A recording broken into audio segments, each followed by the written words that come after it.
திராவிட முன்னேற்ற கழகத்தோ தேசிய கட்சிகளோ மாற்றுக் கட்சிகளோ என்னை யாரும் சந்திக்கவில்லை, சந்தித்து பேசவில்லை. உங்கள் கருத்து மட்டும்தான் பேசியதாகவும் எங்க படம் இருக்குதான் காட்டுங்க. நானும் சபாநாயகர் பார்த்து கரெக்டுங்க.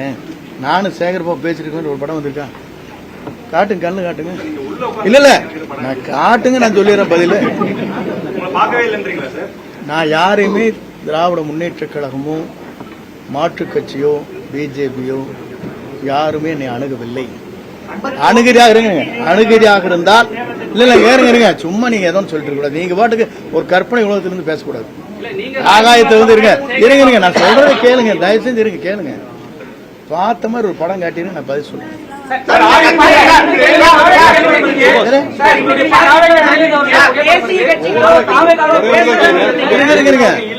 நீங்க என்ன சொல்றீங்கன்னா இது ஜனநாயக கட்சி, யாரை வேண்டுமானாலும் தங்களுடைய விருப்பப்பட்டவரை படத்தை வைத்துக் கொள்வது ஆட்சேபனையே கிடையாது. நான் படத்தை வைக்காத மாத்தி போட்டோம், இன்னைக்கே மாறிட்டியே டபுள் அடிக்கிறியான்னு கேட்பேன். நீ சொல்லுவேன், நீ அதே நான் பேசுகிறேன்.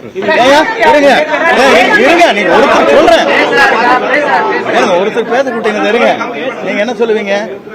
இன்னைக்கே அந்த படத்தை மாத்திருந்தா இவரெல்லாம் என்ன பெரிய தியாகி, இவர் என்ன வந்து கொள்கை குடிப்பளவர், ஒரு நிமிஷத்துக்கு ஒரு கட்சி மாறிட்டு படத்தையும் கூட மாத்திட்டு போட்டாருப்பீங்க. இந்த வேஷ்டி கட்டினதே மாத்தின காரணமே கேஸ் போட்டாங்க பேர்ல, வேஷ்டி கட்டக்கூடாதுங்கிறக்காக மாத்தினேன். புரியுதுங்களா? படத்தை வச்சு கூட அவங்க சொல்லவே இல்லை. யார் படத்தை வேண்டுமானாலும் வைத்துக் கொள்ளலாம். இன்றைக்கு புரட்சி தலைவர் படமும் அண்ணா படமும் அவருடைய வண்டியிலே எப்படி அலங்கரித்து வரப்படுகிறது, இந்த வண்டியில் எப்படி வருது நீங்க பாத்துக்கணும். 54 வருஷம் கட்சி தொடங்குறதுல இருந்து இங்க இருக்கீங்க. இன்னொரு கட்சிக்கு போறதுக்கு மனதளவுல தயாராயிட்டீங்களா? இல்ல நான் சொல்றது கேளுங்க. ஒரு இயக்கத்திலே நான் பணியாற்றுவது முழுமையாக அந்த இயக்கத்தில் இருக்கும் வரை அடிக்கடி நல்லா ஜம்ப் பண்ணல பண்ணிருக்கேன்னா என்ன ஒரு கட்சிக்கு போயிருக்கேன்னா நான் கோரேன். இன்னைக்கு வந்ததுக்கு காரணமே ஒரு புதியமான ஒரு மாற்றத்தை உருவாக்குவதற்கு ஒரு பயணத்தை மேற்கொண்டிருக்கிறார்கள். மக்கள் வரவேற்பு மாபெரும் வரவேற்பு. நீங்க பாக்குறீங்க, உங்க டிவி காரல என்ன சொல்றாங்க சேனல்ல, எங்களுக்கு என்ன வந்திருக்கு சொல்றாங்க, 1 கோடி பேர் பாக்குறாங்க எங்க சேனல. நாங்க அதனாலதான் 10 சேனல் போட்டு இறங்குற இடத்துலயும் எடுக்கிறோம், இருக்கிற இடத்துல எடுக்கிறோம், அங்கேயே எடுக்க. நீங்க தானே சொல்றீங்க. எனக்கு சொன்ன ஒரு ஓனர் சொல்லியிருக்காரு, 4 ஓனர் கேட்டுக்கிறீங்களா இல்லையா? நாங்க அதுக்குத்தான் முடிக்க உங்களுக்கு படம் எடுத்துட்டு இருக்காரு அவர் அப்படிங்கிறாங்க. 10 சேனல் போடுறாங்க. யாராச்சும் போடுறாங்களா?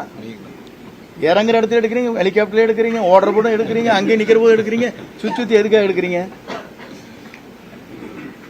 அப்போ வந்து மக்கள் வந்து வரவேற்கிறாங்க நோக்கம் தானே அது. இல்ல வெளிப்படைத்தன்மை இல்ல, வேற இருங்க வெளிப்படைத்தன்மை இல்லைன்னு சொன்னா டெல்லி எடுத்துக்க வேண்டியதானே? டெல்லியில் வெளிப்படைத்தன்மையோட வந்தது காருக்குள்ள, அதெல்லாம் எடுத்து காட்ட வேண்டியதானே?